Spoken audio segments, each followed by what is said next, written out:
I know you are, but what am I? What am I? What am I? What am I? Welcome to Night Vale.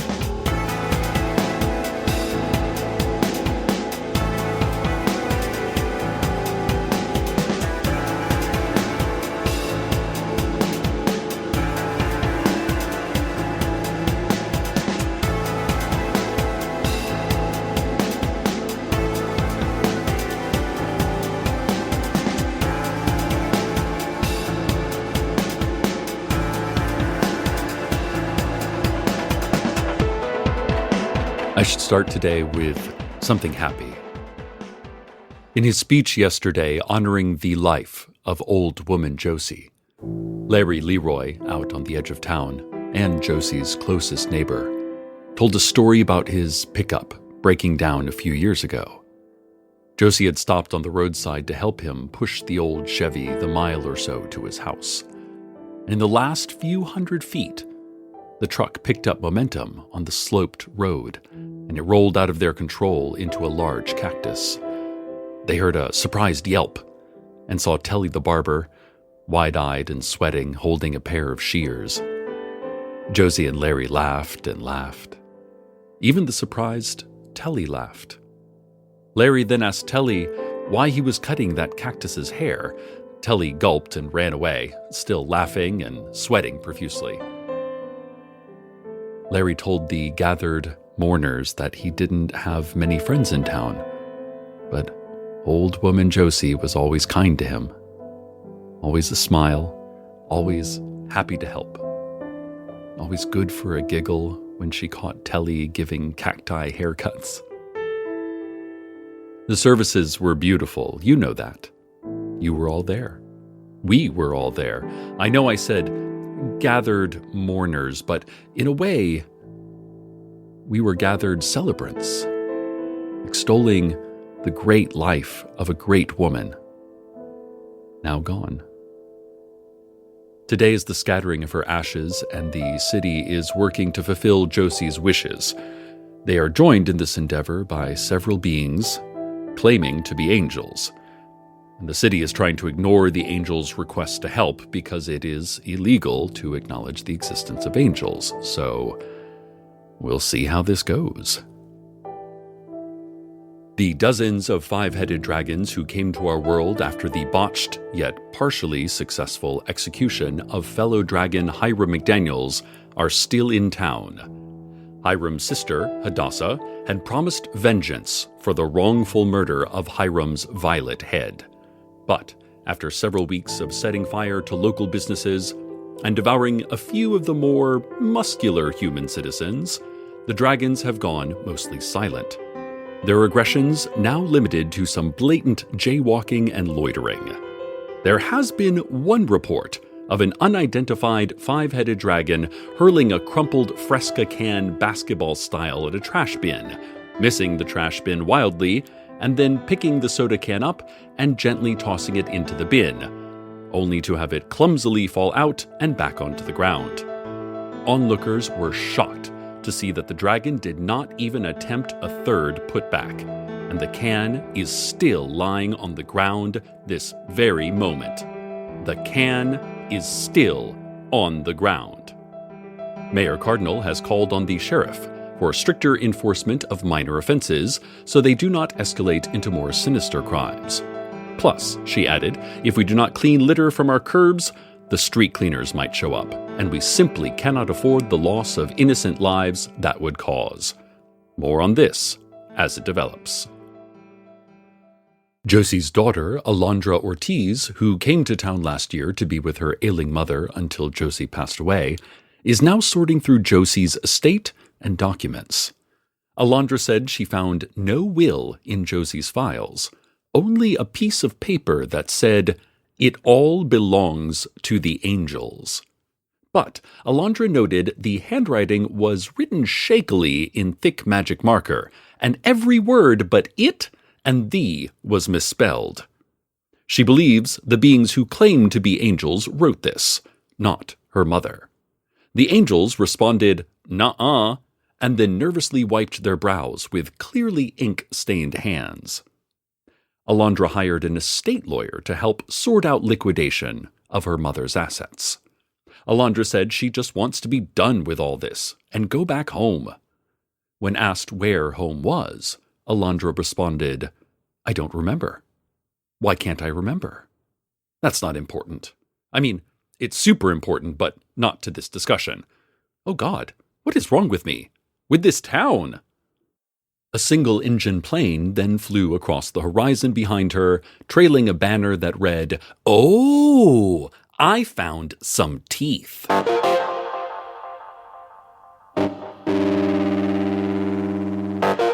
Listeners, some of you have asked about our intern, Kareem. He's been at the station for so long, about 16 months, much longer than any other intern in recent memory. Well, I'm sorry to report, he is no longer with us. He was a good intern, and he will be missed. Kareem changed majors from communications to earth sciences, and no longer needs this radio internship. He is taking classes with Professor Simone Rigaudot at Night Vale Community College. Simone is not actually employed by NVCC, and in one of Kareem's last journalistic endeavors here at the station, he even found a copy of her death certificate, dated 1983. Although she does not show any signs of being a ghost. But apparently, her knowledge of earth sciences intrigued Kareem enough that he wanted to change career trajectories. Kareem told me on his last day, which was today, like 5 minutes before I started my broadcast is when I found out about this. He told me Simone knows what happened to Night Vale, why Kareem's family doesn't know him anymore, and why he can't find Mitchelgen or whatever his home state is on a map. I'm just happy Kareem is pursuing his dreams, even if he's going to lose all those journalism credits, and today's filing will have to be done by an overworked radio host before he gets to go home to his husband. Gonna be a long path to that degree, Kareem. I'm sure you'll do great. Listeners, I'd like to caution you away from driving near downtown. Road crews have shut down all streets in all directions, as a construction team is building a series of elaborate roller coasters and amusement park rides, many of which do dives and loops around, under, and through the surrounding buildings and even roads. It's complete gridlock all over downtown, with cars unable to drive into or out of the jam.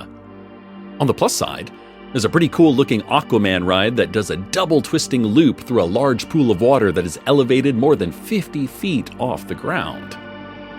Mayor Cardinal is on the scene arguing with the construction team about their lack of development permits. The construction crew, who are all tall, glowing beings with wings, showed the mayor a piece of paper that said, "This is all totally fine. Josie said we can build this, okay? Signed, City." Written in a magic marker and nearly every word misspelled. Alondra Ortiz's lawyer, Emilio Tavares, filed an injunction to halt the work, saying that the funds used toward the construction of these roller coasters were part of Josie's estate and were being misappropriated by the so-called angels. There is no documentation showing Josie wished her money to be spent this way, Tavares explained. The construction team then mumbled, "A dummy says what?" And Tavares said, "What?" And they all laughed, including the mayor, who then added, yeah, seriously, you need building permits, even if you are fulfilling the elaborate wishes of the deceased." We'll have more on this soon, but first, a quick break. Hi, this is Cecil. Leave a message. Hello? Cecil? It's Steve. Okay, I'm not sure if you're there or not. Last few times I called, you said to leave a message at the tone, and then halfway into my message, you interrupted me and said, "Ha ha, Steve. You fell for it again." So I'm just making sure you're actually there this time. I have something I wanted to tell you so you could report it on your show. Are you there, Cecil? I don't want to fall for your trick again. Okay. Well, I was getting some coffee over at the Spiky Hammer, and I held the door for this woman I didn't recognize. She just stared at me, didn't say thank you or anything. I mean, I don't hold doors for approval. It's just a nice thing to do. But she efforted to not thank me, you know? And then when I stood in line, she stood right next to me, her face just inches from mine, staring at me. I tried not to look. It's not nice to stare.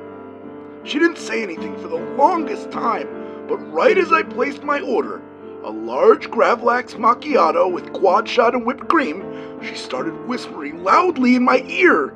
I couldn't understand what she was saying, and it made it difficult to talk to the barista. And then, when I turned to ask her, politely, if she wanted me to get her something, she was gone. Oh, I wish I could remember what the woman said. Oh gosh, it was something like, The woman from Italy has come back to town. Nothing can stop her from tearing it down. She lives for your screams, makes meals of your tears. She revels in chaos and deals in your fears. We all huddle and hide from the pain yet to come. Huddled hidden with loved ones, perhaps she'll spare some. She brings the torture, the trouble, the stress. So, can you order for her a double espresso? well, I don't remember what she said. If I think of it, I'll call you back. Anyway, sorry I missed you, Cecil. I'm here, Steve. You totally fell for it. Oh, you got me. Basic stuff, Steve. Sure is. Wow, you got me good. Aw, I tease you because I love you, Steve. Oh, Cecil, I love you too, big brother. Just kidding. I'm not here. Please leave your message after the tone. Hello? Cecil, I'm not sure what just happened. I guess I'll try again later. Sorry for the interruption. Oh, looks like I got a voicemail. Oh, it's from Steve Carlsberg. Well, never mind. There's breaking news right now. Stay far away from downtown, listeners. The traffic jam caused by the halted construction project is in great danger. The cars are honking noisily. People are abandoning their vehicles, but the sheriff is asking everyone to seek immediate shelter. Several dragons are converging on the scene. The dragons have everyone in the congested area completely surrounded. They are walking, no, stomping toward the helpless citizens trapped in traffic. Night Vale, do not go out on the roads. The dragons have us exactly where they want us. Oh, what a disastrous trap. Be safe. And as I try to find out more on what's happening in downtown, please hear this important weather report. Here is the secret hierarchy of angels. Deceased humans can become angels, but few humans do. Angels are immortal beings, but not all of them are former human souls. Some are animals, some plants, some outdated electronics. They are all named Erica, with a K. All angels are equal to all other angels. They share all memories and all physical sensations. They experience everything simultaneously. Their minds are overwhelmed with enlightenment and pain. They have no centralized leadership, but they do have committees. Lots of committees. These committees do not have titles nor objectives. The committees simply emerge as needed. Angels are wealthy, but do not understand currency. They will often ask to borrow $10. Angels have no bodies, only visual projections of winged, barely humanoid forms. These forms are dreamed up by those who see and acknowledge them, and may vary based on the viewer. The secret hierarchy of angels is an ethereal mass of feelings and thoughts made manifest by necessity. They are only individual beings because we imagine them so, but they are, collectively, beings. It is illegal to speak of or acknowledge in any way the secret hierarchy of angels. But I will acknowledge it. Here, on the radio. I am an objective journalist. which does not mean I have no morals or opinions, just that I can be self-aware of my biases and emotions, yet still report a story transparently to you. You may not agree with my point of view, but I will do my best to give you the information you need to decide that on your own. In the case of the angels, I acknowledge them. I see them. And because Josie always said such, I too believe that they are real beings and are entitled to Josie's estate. So does five-headed dragon Miriam Edelman. She's a lawyer, and the angels hired her to represent their case for management of Josie's will. Oh, the dragons did not do any harm to those in traffic today. They were simply the legal team coming to help facilitate Josie's final wish, which was to build a Night Vale sculpture garden, complete with the usual roller coasters and tilt-a-whirls and an enormous Ferris wheel. Josie wanted to have her ashes scattered underneath Giacomo Manzu's famous sculpture, Top Thrill Dragster, which is a 400-foot drop and reaches over 120 miles per hour. Edelman and her legal team managed to push through the sculpture garden construction, which is now complete, and Josie's ashes have finally been honored in the way she wanted. Alondra ceded this ground because she understood how important this town was to Josie. But she added, my mother's home, her belongings, her money, her legacy, these are all I have of my family. I have no siblings, no cousins, and no parents. I am the only Ortiz left. I do not know or understand Night Vale, Alondra said. I do not believe in angels, nor dragons for that matter. I just want what is left of my mother's memory, and then I want to go home, wherever that is. The city has declined to hear further arguments about estate ownership from Edelman or her angel clients, as the dragons are not licensed to practice law anywhere on this earth, and their clients, the angels, don't legally exist. The secret hierarchy of angels is a cloud of knowledge formed from the collected experiences of the deceased. Josie might be among them now, or she might not. All I know is that Josie loved Night Vale and we loved her. I am going to go to the sculpture garden today to pay my respects.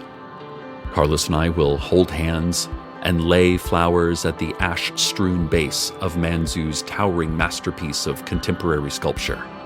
And then we will purchase a souvenir photo of ourselves screaming in joy and sorrow while engaged in a 120-mile-per-hour free fall, demonstrating our fervent arts advocacy exactly as Josie would have wanted.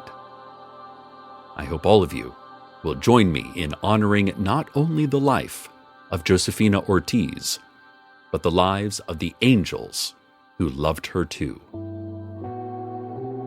Stay tuned next for hosts Josh and Chuck and their wildly popular show, Stuff You Shouldn't Know, which, as usual, will be an unbroken redaction beep for 30 straight minutes. No one has ever heard Josh or Chuck speak. And as always, good night, Night Vale. Josie was beautiful, and angels are real. Good night.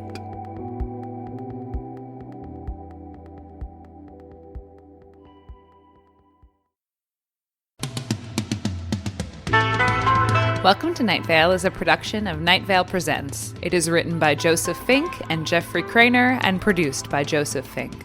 The voice of Night Vale is Cecil Baldwin. The voice of Steve Carlsberg was Hal Lublin. Original music by Disparition. All of it can be found at disparition.info or at disparition.bandcamp.com. This episode's weather was Qualified by Samus. Find out more at samusmusic.bandcamp.com. That's SAMMUS. Comments, questions, email us at info@welcometonightvale.com or follow us on Twitter at Nightvale Radio. Or just try to get a hold of your life for a second. Check out welcometonightvale.com for more information on this show and to pre-order our new Welcome to Night Vale novel. Oh my god, we wrote another novel. And while you're there, consider clicking the donate link. It's the future that liberals want. Today's proverb: $1 million isn't a sandwich. You know what's a sandwich? A taco.